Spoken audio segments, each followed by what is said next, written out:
ये कहानी उस रात की है, अमावस की, जब चांद नजर नहीं आता।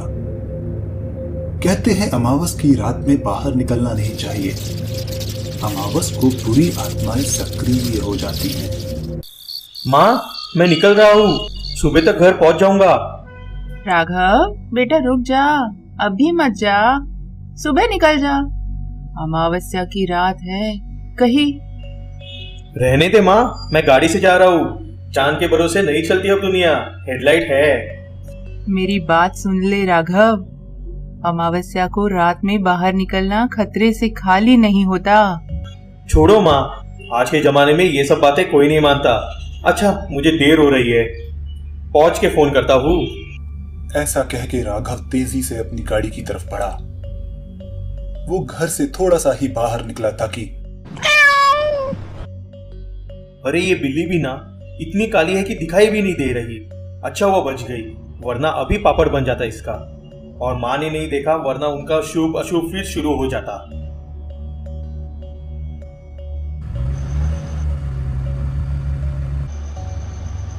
भाई साहब, कहाँ जा रहे हो इतनी रात को? मुंबई जा रहा हूँ। ऐसी कौन सी मजबूरी आ गई? रात बहुत है और अमावस्या है, सेफ नहीं है। बहुत किस्से सुने हैं यहाँ अमावस्या के। सुना है एक चुड़ैल है जो बुढ़िया के भेष में मुसाफिर को मार देती है। बेहतर होगा रात यहीं कहीं किसी लॉज में बिता के सुबह निकल जाना।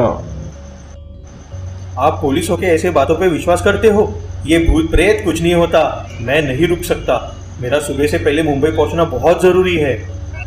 ठीक है, हमने अपना काम कर दिया है, आगे आपकी मर्जी। पर कम से कम मेरी एक बात मान लेना, चाहे जो हो जाए रास्ते में गाड़ी रोकना मत। ठीक है, जरूर। ये पुलिस वाले भी ना हर बात पे कमीशन खाते हैं। मुझे किसी होटल में चिपकाने की कोशिश कर रहा था भूत के नाम पे डरा के। हे जानू, तुम निकल गए ना? हाँ ईशु, बस अभी निकला हूँ। 6 घंटे का रास्ता है, सुबह तक पहुँच जाता हूँ। जल्दी आ जाओ, मैं तुमको मिस कर रही हूँ। और गाड़ी संभल के चलाना। हाँ स्वीटहार्ट। अच्छा मैं रखता हूँ, मेरे फोन में बैटरी कम है, चार्ज में लगाना होगा। हाँ, ये क्या था? कुछ टकराया मेरी गाड़ी से? राघव ने गाड़ी रोकी और अपना सर निकाल के पीछे देखा। हे भगवान, लगता है मेरे हाथों से किसी का एक्सीडेंट हो गया। कोई औरत लगती है, पर वो पुलिस वाले ने बोला था कि गाड़ी मत रोकना। क्या करूँ? पर मैं ये सब क्यों सोच रहा हूँ? भूत वूत कुछ नहीं होता। मेरी गाड़ी से कोई टकराया है और मुझे उसकी मदद करनी चाहिए। फिर थोड़ी घबराहट में राघव उस औरत के पास पहुंचा। उसका सर रोड की तरफ था और काफी खून बह रहा था। उसके बाल सफेद थे और साड़ी भी। हिम्मत करके उसने उसको पलटा और उसका चेहरा देखा। वो एक बुढ़िया थी जो बेहोश थी, पर उसकी आंखें पूरी खुली हुई थी। राघव डर गया। उसको लगा कि कहीं ये मर तो नहीं गई। पर फिर औरत ने कुछ हलचल की तो उसको समझा कि बुढ़िया अभी तक जिंदा है। अरे ये अम्मा इतने रात गए अकेले कहाँ जा रही थी? अगर इस बुढ़िया को कुछ हो गया तो मैं पुलिस के चक्कर में फंस जाऊंगा। क्या करूं? क्यों ना इसे यही छोड़ के चला जाता हूँ। इतना सोच के राघव फौरन अपनी गाड़ी की तरफ भागा। पर गाड़ी तक पहुंच के जैसे ही उसने दरवाजा खोला, उसको अपनी माँ का ख्याल आया। ये अम्मा भी किसी की माँ होगी। मैं ऐसे कैसे कर सकता हूँ? मैं इसको इस हाल में यहाँ छोड़ के नहीं जा सकता। राघव गाड़ी का दरवाजा खुला छोड़कर वापस उस बुढ़िया की तरफ गया और उसको दोनों हाथों से उठा के गाड़ी के पीछे की सीट में रख दिया। चिंता ना कर अम्मा, मैं अभी तुझे किसी हॉस्पिटल पहुँचाता हूँ, कुछ नहीं होगा तुझे।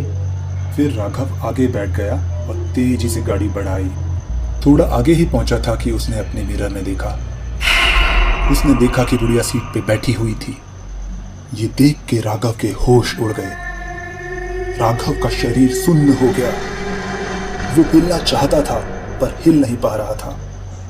वो बुढ़िया की आंखें चमक रही थी और फिर वो बोली, मुसाफिर, बहुत साल पहले मेरी मौत इसी हाईवे पे हुई थी। मेरा परिवार था, सब छिन गया, पर मैं तब से अपना बदला हर उस मुसाफिर से ले रही हूँ जिसे औरों की जान की परवाह नहीं है। पर तुमने मेरी जान बचाई। तुम अच्छे इंसान हो, मैं तुम्हें कोई नुकसान नहीं पहुंचाऊंगी। चलती हूँ।